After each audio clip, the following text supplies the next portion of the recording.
সন্ধ্যা 7:05 আমাদের ফ্লাইট, সুতরাং হাতে অনেকটা সময়। রিল্যাক্স মুডে আরামদায়ক গাড়িতে বসেছি আমরা সবাই। রাজধানী শহরের উপর দিয়ে ছুটছে গাড়ি।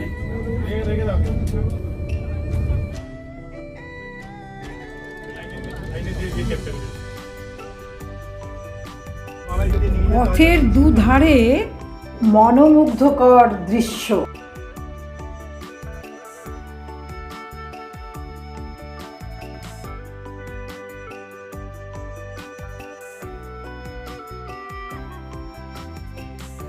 গাড়িতে শুরু হয়েছে জমজমাট আড্ডা।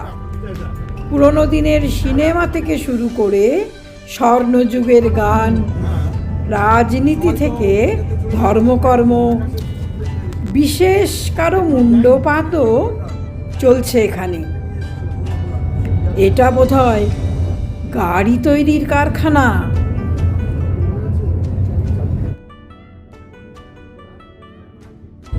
দূরে একটা গ্রাম নজরে আসছে। কি সুন্দর, যেন কোনো দক্ষ চিত্রকরের হাতে আঁকা ছবি। কফি শপেও কেটে গেল কিছুটা সময়। এখন পৌঁছে গেছি হ্যানয় এয়ারপোর্টে।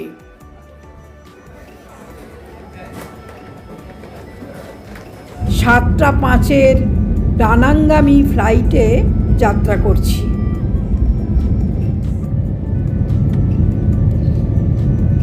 বৃষ্টিমুখর সন্ধ্যায় পৌঁছালাম ডানাং এয়ারপোর্টে।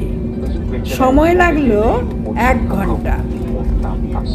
আমাদের আজকের রাতের ঠিকানা C queen hotel.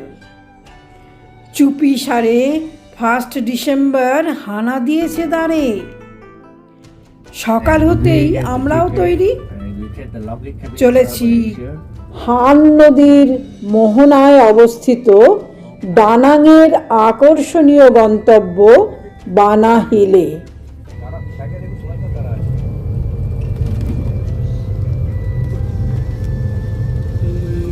One water bottle, okay? Because water bottle in the Bana Hill is so very expensive.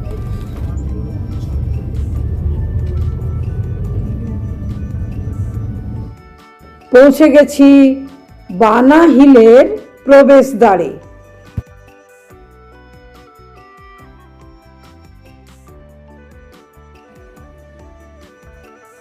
Truong শান পর্বতমালায় অবস্থিত বানা হিল।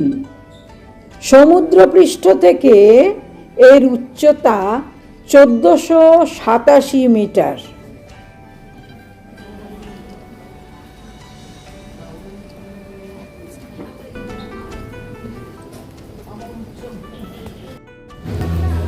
বিশ্বের দীর্ঘতম কেবল কারে চড়ে বসেছি।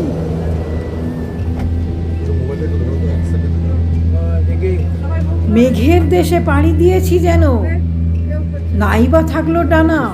মন বলছে আজ হারিয়ে যাওয়ার নেই মানা। এ এক অপার্থিব দৃশ্য। পাহাড়ের বিনীত আপ্যায়ন, সবুজের উষ্ণ আলিঙ্গন আর জলপ্রপাতের খিলখিল হাসি। কোন দিকে তাকাই আর কোন দিকে না।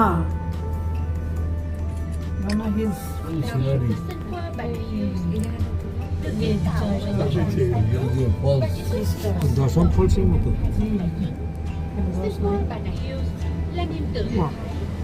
Wow, amazing scenery.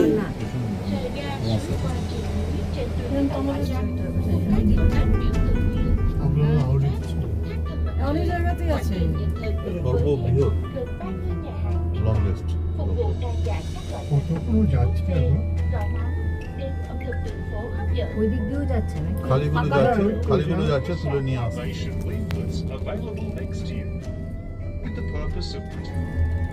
সবার থেকে নিয়ে দিচ্ছে তারপরে পিছনটা দেখতে পাচ্ছি। ঘোরানো একটু হ্যাঁ আছে, অনেকটাই আছে।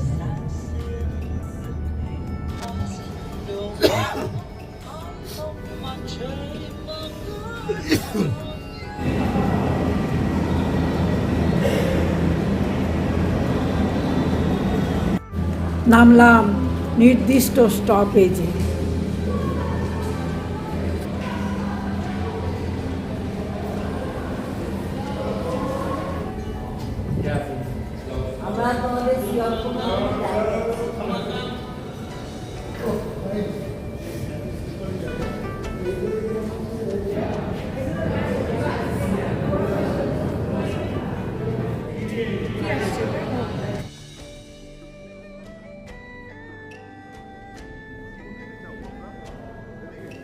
এবার টয় ট্রেনে চড়ে যখন গোল্ডেন ব্রিজের কাছাকাছি পৌঁছেছি, তখন অঝোর ধারায় বৃষ্টি নেমেছে।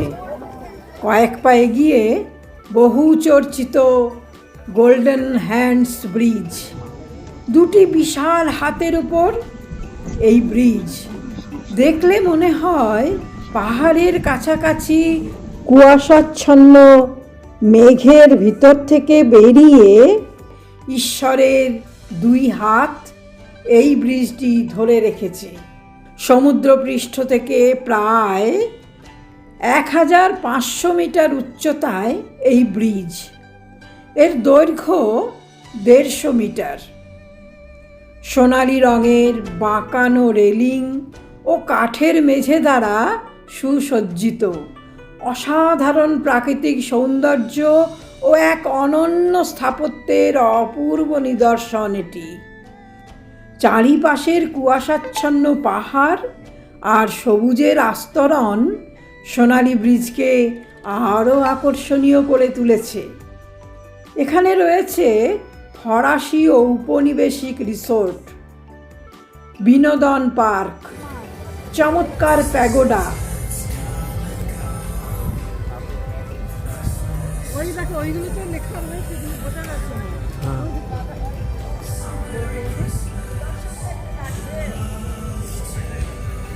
সব সময় মেঘ, বৃষ্টি আর কুয়াশার লুকোচুরি খেলা চলছে। এক বিস্ময়কর স্বর্গীয় দৃশ্যের সাক্ষী হয়ে রইলাম আমরা। বড়দিনের পবিত্র মাস, তাই এলাকার চার্চগুলি সেজে উঠেছে ফুল আর বৈদ্যুতিক আলোয়। রূপকথার সেই পুতুলের জগৎ।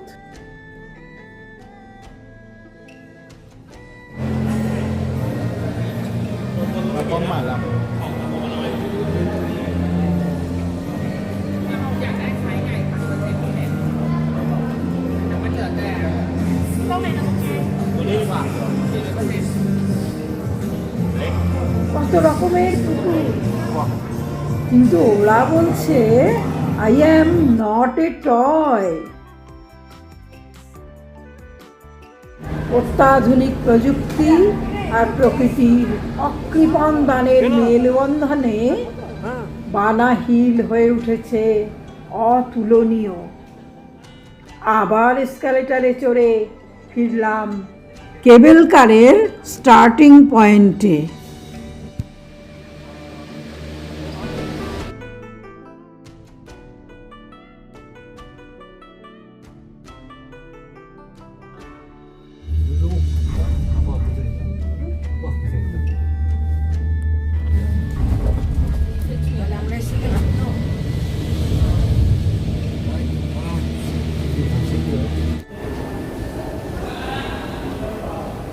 ফিরলাম মর্তের নগর সভ্যতায়।